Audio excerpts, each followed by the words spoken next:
I actually have something for you, bro. What? Yeah. I wanted to congratulate you on 1 year of podcast. Oh my God. No way. I don't have a lighter, but This happy is 1 crazy. year. Thank you. Oh my God.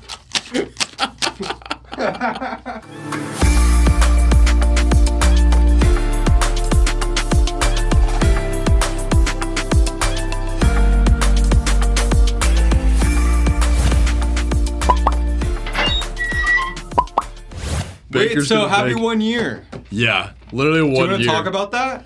I would love to talk about it, actually. So let's talk about that. My turn. What has been your highest and your lows? Highest and lowest. Okay. I will start with the lowest. The lowest has been... There are so many things that go into doing a podcast, and especially if you want to do it, I'll put it this way, the way that I boxed myself into doing it. I think there's a lot of upside to that, but it takes a lot of work. I mean that in the sense that I'm doing audio and video. I'm doing weekly interviews with guests. Yeah. So it is like... There's just so much work that goes into it. I would say the low is the points that I've come to where, and I have probably never talked about this on the actual podcast, but the points that I've come to where I have one that's going to come out next week and I don't have one recorded for after that. And I don't have the stress of it. Okay. And I don't have one planned for after that. And I have 2 different editors that I've been lucky enough to have work for me and help me out with things that do different things. And they are both fantastic and are on top of it all the time. A lot of times I fail to give them what they need to do the best that they can do until the last minute. And that causes me stress because there's so many other things going on in my life that, like, by the time I can get them what they need, it puts me in a position where I'm stressed. So I would say the low of it is the stress of it and just maintaining this crazy thing that takes all kinds of work constantly and also keeping a balance with everything that I do in my business, my social life, my personal life, all of that. The high of it. Wait, so to go back on that. Yeah. So to go back on the low, did you ever have a point where you thought that this wasn't going to be sustainable for your life? How am I going to keep doing this?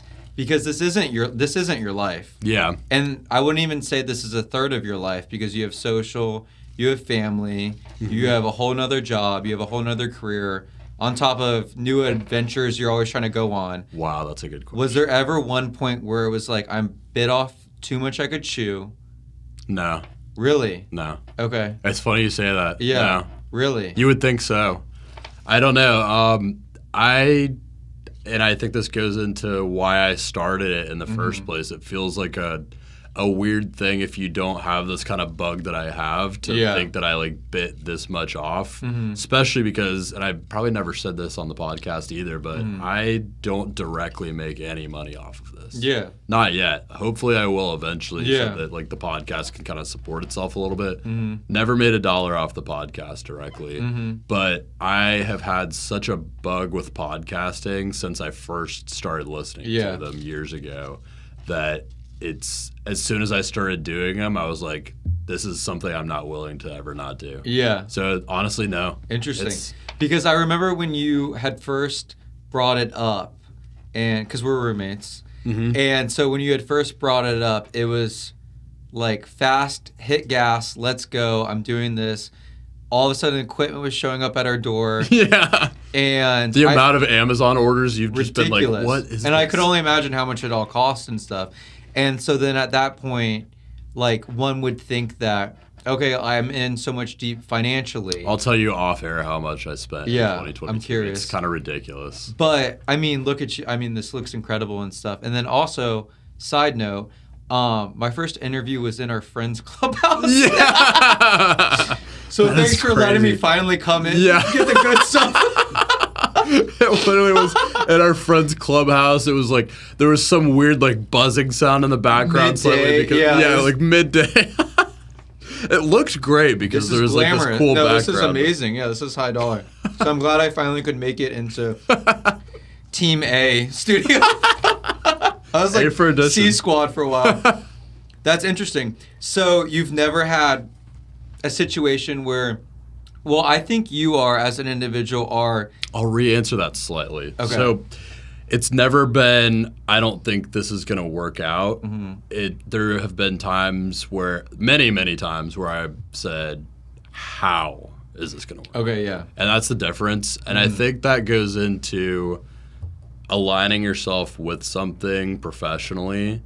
It's not the only thing I do professionally, but it's one thing that I think will never change. Yeah.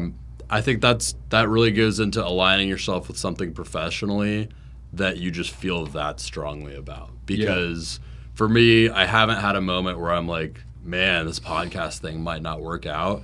I've had many moments where I'm like, wow, this podcast thing is really, really hard to keep up. How am I going to? And that's the difference. It's like, it's a non-negotiable for me. Yeah. I was about to say I think, from my perspective, correct me if I'm wrong, I don't want to speak for you. Once you commit to something, it's like you're there. Like, it's not like a back out type of situation. Unless something happens like a sale. Like, you know what I mean? Like something where like it's a pass off. You're not quitting something. Exactly. Unless something extreme happens, which is just a normal human thing. But do you think that's because your name is associated with it? It's a personal goal, or do you think it's your pride? Ooh, I like It's interesting. this. So the options were name being associated, personal goal, Or your pride. It could be a mix of things. It's probably a mix of things. Or none of the three. I would say that it's a mix of the second two. Goals and It's pride. a personal goal and the pride. Honestly, it would be a massive hit to my pride, and if I were to fail to continue doing the podcast, and it's something that if I were to fail to, and knock on wood, kind of crazy that it's being recorded right now, because I mean this officially marks, barring any kind of unforeseen crazy, like an EMP getting dropped and wiping out my files. This marks officially 52 weeks, 52 interviews successfully, not crazy. failing to put one out. Thanks. It's That's huge. the pride thing is a big thing. Yeah. I would feel like I was failing myself and breaking. When I first started this, I made a promise to myself. I was like, and because of that, I recorded like a month's worth of episodes before I put any out, just to create some sustainability. I said, I'm not going to do this if I don't do it. I'm going to do it all the way. And so it would be a massive hit to my pride, and I would feel like I was breaking that promise to myself. Okay. So the pride thing, and then a personal goal. I would call myself ambitious. I really want to do cool stuff in my life. What's I want to about you? I want to accomplish a lot and leave a legacy of accomplishing a lot for my family, for my friends, for everyone in my life, and in the future of my life. And so it's a huge personal goal, and I think it really helps align me with everything else that I have as a goal in my life. Okay. So going on the goals, what is your goal did you hit your goal for the first year of your podcast? Yeah. You did? What is your next goal for the next year and so forth for the podcast? So you have a goal? my two biggest goals for the first year were to successfully put out 52 weeks of interviews in 52 weeks. and that seems like it's going to happen. Yeah. My other biggest one was just to get 100 subscribers on YouTube within that year, because I focus on YouTube a lot, because there are other routes of monetization on other platforms, of course, but on YouTube, it's like a very direct one-for-one, like, if you have a certain amount of subscribers, you are eligible for monetization, and that's 1,000. My goal was 100 for the first year, and I hit that in, I guess, about 6 months. So That's like, huge. That worked out. Maybe a little more. Maybe more like 8 months now that I think about it. I hit that in about 8 months. So I did that. And what are you at now? Now, as of today, I will check it live. Uh-oh. It's 99. Could you imagine? If it is lie. I hit that maybe in like 8 months, and as of right now, Round up. I will give the exact number. I'm at 179. Oh, nice. So yeah, almost doubled. Almost doubled. Yeah. Hope maybe fingers crossed by the time this comes out, it'll be at. Because we're recording this on February 17th. I believe my first one came out like mid-March, maybe March 20th or something. Yeah. So hopefully by the time this comes out, we'll be at 200. What's so cool about like the podcast and I mean like this line, I mean this isn't your work, but like this kind of like industry or line of work with like social media and the presence on that, it's so easy to put goals out there because it's numbers. You know what I mean? So it's so easy for you to feel successful from your own goals moving forward. So that's huge, and congrats on your own accomplishment because you've only worked essentially under your own direction. You haven't had any promotion from anything huge or big alone. So everything that you have done has been your own self. And the hard part with the numbers thing, I would say, is picking the right numbers when you have no precedent. Yeah. You've never done it before. Yeah. But everything you have done has been yourself, and I am so proud of you. So thank you for everything you've done. As a friend, I think you've done so much, so I'm so proud of you. Same with you. Thank you. That's why I wanted to have you on today. You've been killing it. Thank you. So what is your goals moving forward in the next year and so forth for the podcast? Yeah. I went really easy on myself. I thought, at least I felt like with the 100 subscribers, it's not, I say almost easy. Doubled it. Thank you. Yeah. Crazy. But I felt like I was kind of going easy on myself with the 100 subscribers and that it was something attainable. I wanted to set something that would challenge me and stretch me a little bit, but also be attainable. And my goal is to hit 1,000. 1,000? Yeah. I year two? For year two. Year two? Yeah, 1,000 for year two. I want to be monetized. Because ultimately the goal with this podcast is sustainability. So if it can be supported partially by itself, then that's huge. That's a big thing. I mean, bringing in any kind of money is big, and it does indirectly. I tell people that a lot. It does indirectly, and the knowledge that I gain and the things I'm able to do with that, and that's a big reason I did it. But 1,000 subscribers, and then of course 2 full years of not missing a week is another goal. It's huge. I would say this is me kind of brainstorming live. I guess I haven't really thought through it that much. I would say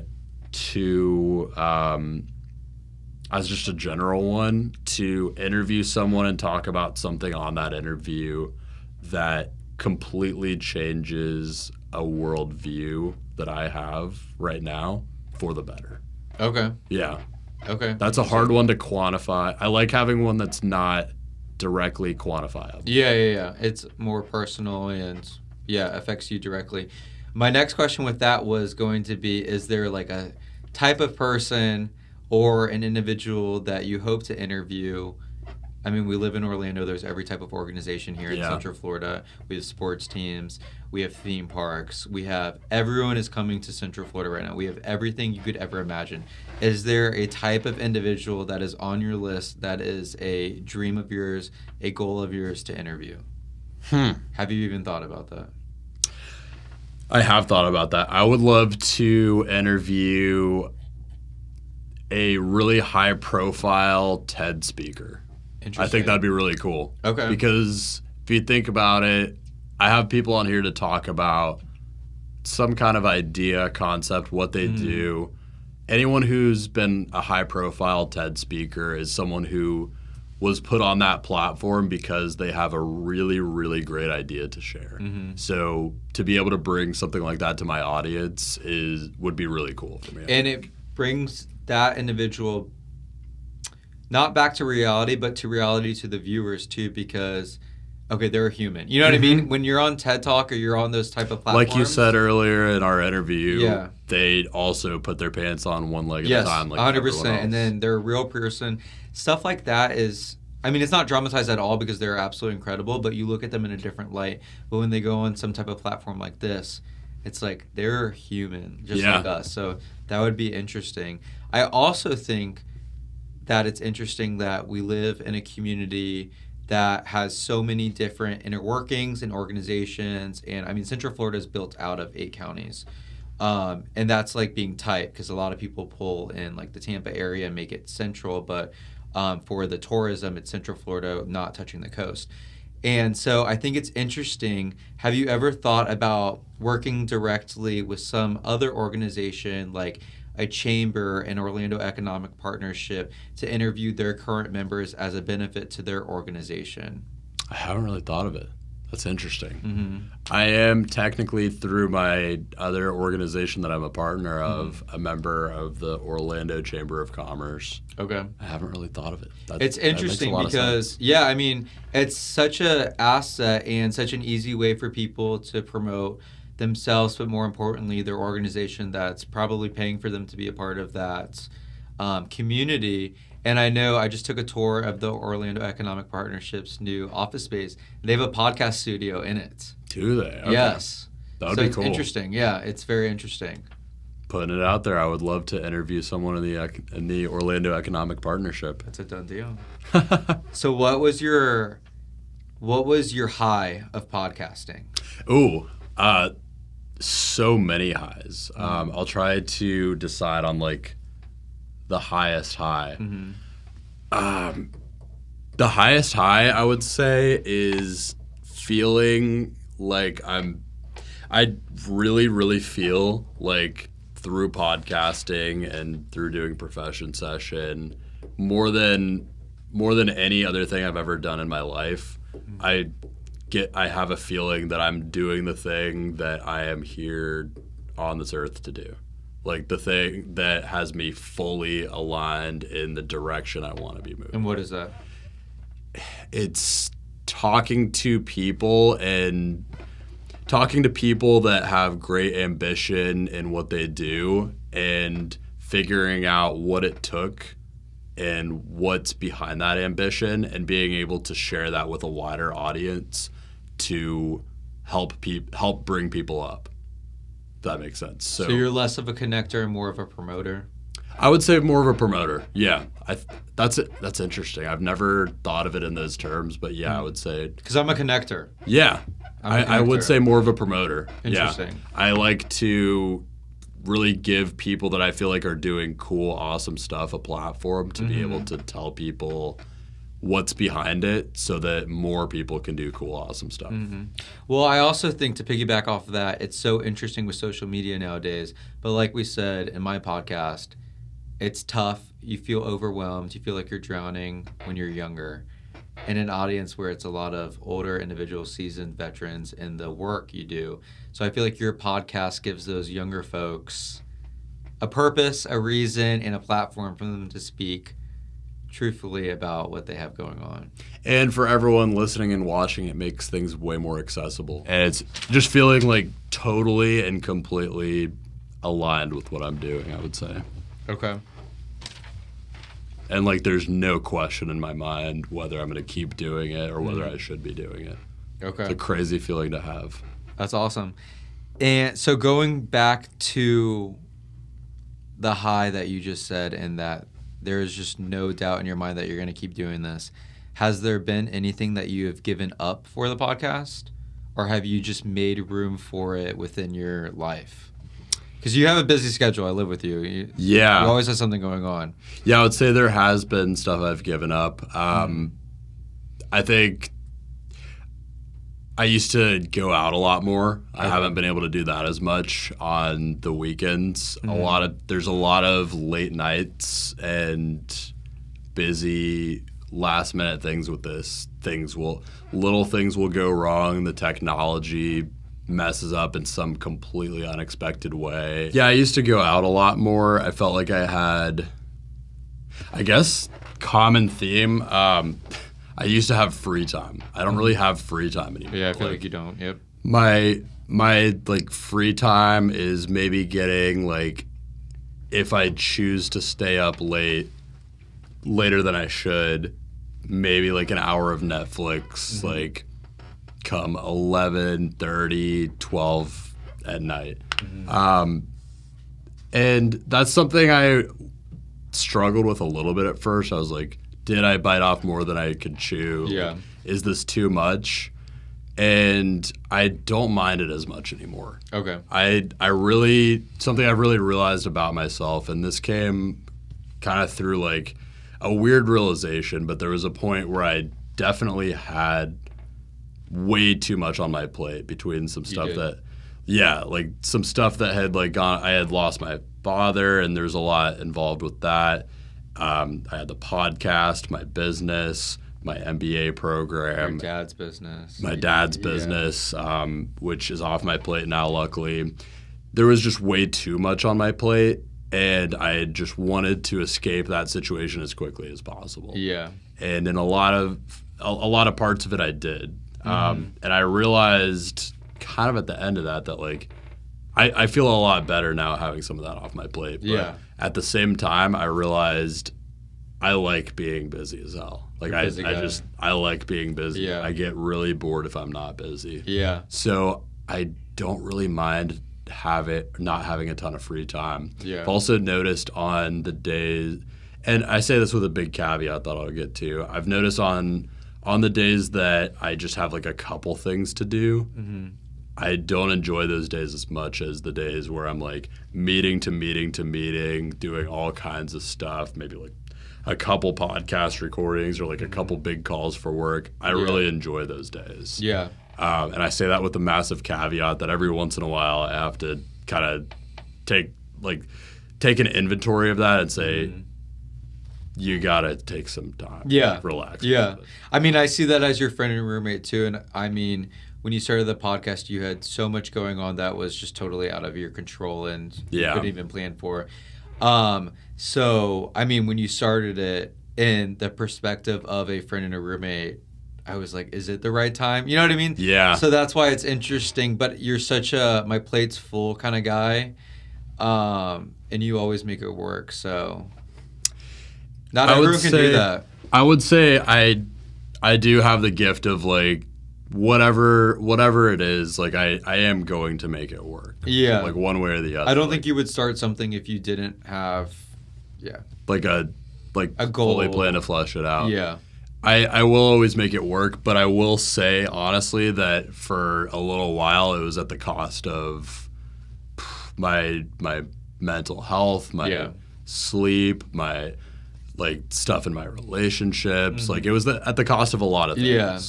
And I feel very fortunate to be in a position now where I don't feel like that's the case. Yeah. And I feel agree with a lot that too, better. Yeah. And I feel like a lot of the stuff was either learning pains, growing pains, getting over that Very hump. much so. Because you've never done something like this before too. So. No. And for the first, I just talked to him about it.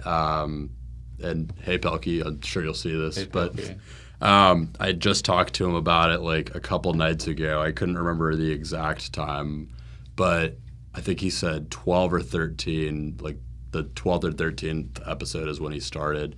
For the first whatever, like 11 or 12 episodes before he came on to help me, I was doing literally every single part of it my own, like editing the entire podcast. And doing like 5 short clips per while running my business and I was about to say on top of my MBA program and literally everything. And I Being hadn't started my MBA program yet, actually, but at the very beginning. But just doing so like the entire thing on my own. And a huge realization I had was through happenstance is that was a little too much. And very fortunate to have a couple awesome guys, Pelkey and Andy, in my life that are helping take a little bit of that stress off of the fully encompass everything that goes into a podcast and help me do a little bit of it and put out what I want to put out the right way. You can't do everything yourself. Exactly. And I struggle with that too. Yeah. I struggle with not doing everything myself. It's hard when you start something from scratch and you own it 100%, and then it's hard to delegate it. Yes, especially if you really, really care about the way that it's put out. Yeah. And the way that it's done. And so it does not come naturally to me at all. It's a very, very hard thing. And you have it in your brain, but if you explain it to your peers, they can help you get that goal ready, receive it with the audience you want it to. Especially if you really, really give them some time to get to understand what it is you're trying to do. They will figure it out and understand it and do it the way it needs to be done. Yes. So in my podcast that was an hour ago, I talked about kind of like my year in review and it all coming together with actually last weekend's with the Teacher of the Year celebration where I was on stage and I did the commercial and I was on stage in that photo that's being in all the press releases and stuff. I feel like your year in review was you speaking at that podcast convention. Do you want to talk about that at all? That's so cool. Yeah, I would love to. Okay. So there's a video on my YouTube of it, of like the recording of it. It's kind of crazy how that came together. I built this studio with my friend Devin. Super fast. Not the entire thing came together at first, but most of it did within like a month or two. We just, like, the two of us together kind of just decided it'd be a really cool thing to do. Did it. He ended up staying in the city he's in, so it ended up my studio.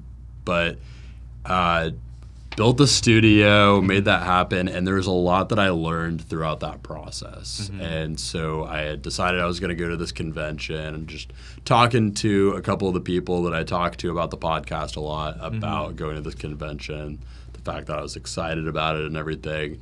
And then my friend Devin that helped me build the studio was like, why don't you try to speak about building a studio? He was like, it's not an experience that everyone's had. And I didn't realize... the convention was based in Orlando where we're at, too. So exactly. Kind of like perfect tie-in, yes.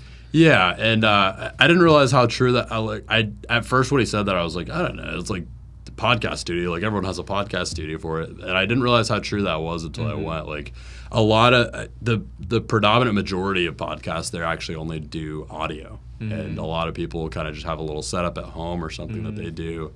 So it was kind of this crazy risk and crazy big thing that I decided to try. And there was a lot that I did wrong, a lot that I learned, a lot that I kind of figured out by trial and error throughout it. So he mentioned that. I decided to speak at it if I could. So I just... I had the convention ticket already. I submitted a little contact form on the website and said, hey, I'd love to speak at it. Just in the little contact thing. Didn't even go through the proper channels. But they were they responded and they were like, okay, let's schedule a call and talk about it. Yeah, let's do it. And it turned out there was some official speaker form we were supposed to submit, but we had the call and they were just like, yeah, that's a cool idea. I think this particular type of slot would be perfect for you. And I was like, whoa, okay. That's awesome. It happened. Now I'm on the hook for it. I have, for me, and this goes back to the, starting the podcast, I have this kind of thing in my head where, if I, say out loud that I'm going to do something, if I decide that I'm going to do something, I feel like I put myself on the hook for it. And so I've got to do it right. So for me, they said, all right, we'd love to have you. And I was like, okay, cool, I'll do it. It's a done deal. It's a done deal, so I just had to do it, and it's kind of last minute, but I put a PowerPoint together, It looks great. together. Thank you. And it was really challenging, too, because I'd never done a speaking engagement like that, really any kind of speaking engagement aside from, class presentations. But it was a 5-minute speech where you had to, slides change every 15 seconds. Very time-bound and specific, and so it was a cool, challenging format, and I like a challenge, so always, I just kind of dove into it, soaked myself into it, and spoke, and I loved it, honestly. It was really fun. Well, it's interesting to me, too, because, I'm not in the podcast world. My only experience is with you, and that just comes with, probably living with you, too, but... I think that you're so new to it and you being new but jumping straight into owning a studio with the recording, with the audio, with all of the other platforms. I think it's interesting because you are so young. As an individual, you're a young individual, but you're also a year into having a podcast and you understanding that TikTok and the reels and everything to get the engagements and the insights going with everything that you're promoting personally, but with the podcast on different platforms and stuff, is so beneficial that I think it's interesting for these older podcasters or veteran podcasters to hear like another example of like a younger person, but also a young person in podcast. You're not even a year at that point.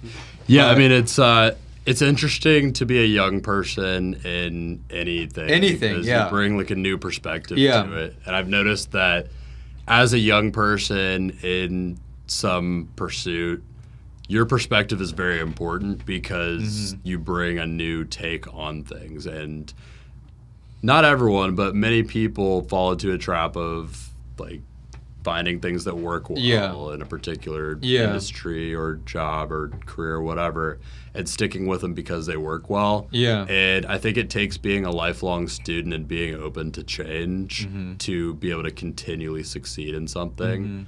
And the people that do understand that will see a young person that is bringing a new take to something and really listen and really find a lot of value. In that. I think that's interesting because I think a lot of people in our area or age, not everyone of our age, but kind of in like the area of like either like a business development or some type of like business growth, are forever learners. Like I love personal development and I'm always into that kind of dealio. But for my thing, I'm in business development for a larger organization. So I'm a younger person in that, and so if an individual sees that I'm with like a certain group or going to a certain event so many times and seeing my face so many times, it's starting to recognize, and I feel like a respect builds from that. But for your situation, you're on an island, and you're completely by yourself, and you're this young person telling these people who are veterans in their craft, and they've probably been doing this before podcasts were even like trendy. Some of them 10 to 15 years that I met. Like, there were people saying like, oh, 13 years, 14 years. How do you feel talking to those people? That's a great question. Do you think that they think it was easy for you? Ooh. And how do you overcome that? Because you got a podcast really like that. Got a studio like that? Yeah. Do I think they think it was easy for me? I've never thought about that. I think in certain ways, yes, actually, because I have more tools at my disposal. I think that it was an established thing with a lot of, it was less of a pioneer pursuit back, or when I started it than it was. What do you mean by that? So 13, 14, 15 years ago, starting a podcast, there was really no precedent for why you would want to do that. Like, it was, you were starting it because it was something you were interested in. Okay. And the same thing is true for me, but at the same time, I've been listening to podcasts for like 5, 6, 7, 8 years, something like that. And I've seen people have massive success through it, really, really do a lot of awesome stuff through it. So for me, like, that really played into like the decision, and I think they probably think the decision to do it was easier. Okay. And the tools that I have at my disposal through social media and stuff like that, it's easier. At the same time, I think they probably recognize that a lot of elements of it are way harder. It's a more saturated market now. Yeah, it's a more saturated market. And one thing that was interesting at the conference that I really liked is you get the feeling that it's a very saturated market, but of the something like 4.7 million podcasts out there, about 379,000 are considered active. Okay. Active meaning 10 or more episodes ever and released one in the last 90 days, I think. Okay. Maybe it was 30, something like that. So kind of a low threshold to even be considered active. Okay. Right? So of that amount, even less are like every week and in your industry talking about the things that you talk about.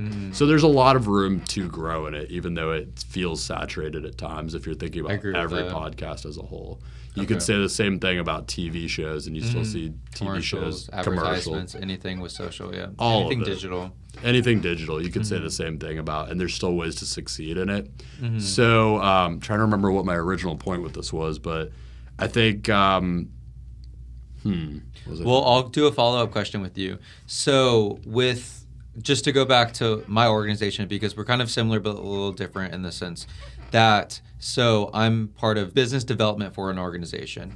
And so my presence kind of is my like turf in the ground. I'm here to stay. There's a respect factor. I'm not going anywhere, and I'm here. My sign is in the ground, and I'm staying here for those veteran people who have been in the community for so long. You coming in and speaking to a group who have been doing podcasts for 13, 15 years. They're veterans in the craft. Now it's trendy. Yeah. Why are you here to stay, and why are you not here for the trend? I feel like that's a question that they maybe would ask. Question. Yeah. What makes you... Because it's very easy for them to say, and it's very true, that they are in it for the passion of podcasting. I would say a big part of it is showing consistency. If you are not consistent, then it's very clear you're just in it because you're not that... Like, it's very clear you're not that passionate about it. If you are not fully consistent, it's not your number one priority. Yeah. And you haven't missed 1 week of episodes. Happy 1 year. 52. Thanks. Every Wednesday.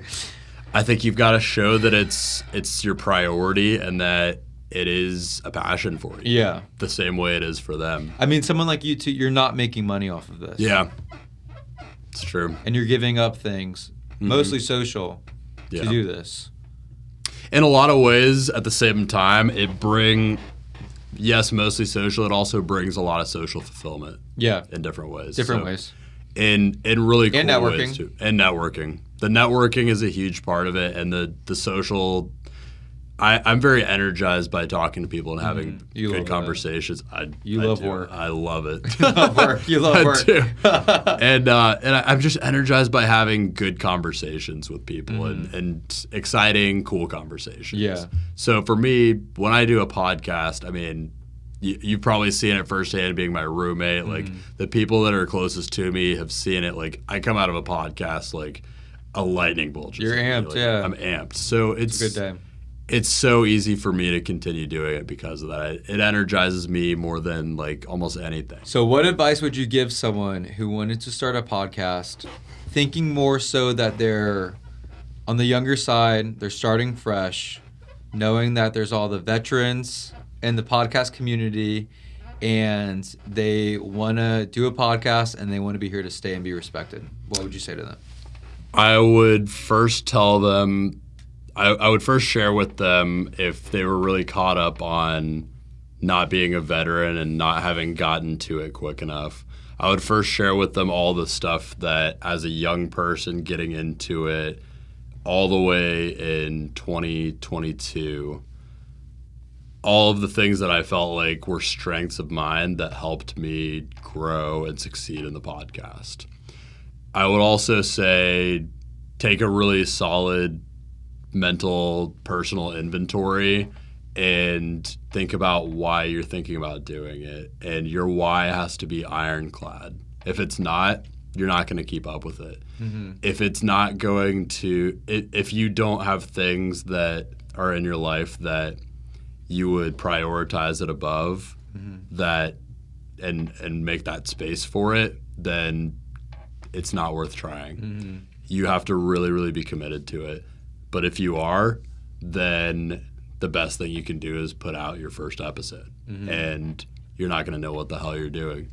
You're going to look back less than a year from being into it. And it's funny timing here, but I started doing this yesterday for something I'm working on. I was looking back at like my first few clips, and I would never put out anything like that now. Like, they look ridiculous to me. Yeah. And I say that to say you're going to improve a lot as you go, and you're going to learn it. You're going to figure it out. Yeah, personal development with anything, but yes. Exactly, and it feels like this really big commitment to make, and it is, and that's the best part of it, really, is that it's continually rewarding. One thing I probably never said on here is, like, when I have an episode coming out, like, they come out on Wednesdays, every, like, Monday, Tuesday, Wednesday leading up to my episode for the week coming out, I get so excited. I really do. Like, every single week I get so excited because it's a whole new episode coming out with a new person that gets to be heard and share their story, their message. It's everything about it is so exciting. Yeah. And so it's so difficult, and it takes so much out of you at times, but the pros outweigh the cons every day. Yeah. And you love it. I love it. I love it. So if it's something you love and that you can recognize that you love, I would say actually the best advice I could give is go on one first. Yeah. Record a couple that you have no intention of putting out. And if you love doing it, you'll feel it. And I feel like for you, it's not a chore. It's not a job. I don't know if hobby would be the right word because it's not like money right now with you. Sounds hella cheesy, but I call it a passion project. Passion, okay. Yeah. Something, it's not in the way of anything. Passion project is probably the best way to describe it. It's never once felt like it's in the way of something. Yeah. That's a good way of describing it. So I could ask you questions all day, and this is not the reason why I was even on this podcast, so I'm already overstepping my welcome. But my last question for you, Brody Vinson of Profession Session, year 1. What would you say to Brody Vinson Profession Session year 2? So a year from right now, if you replayed this message, what would you want him to see?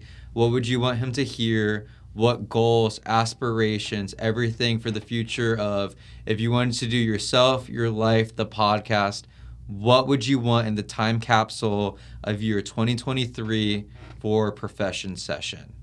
I love this question because do you know who Mr. Beast is? I do not. So he is the biggest YouTuber in the world.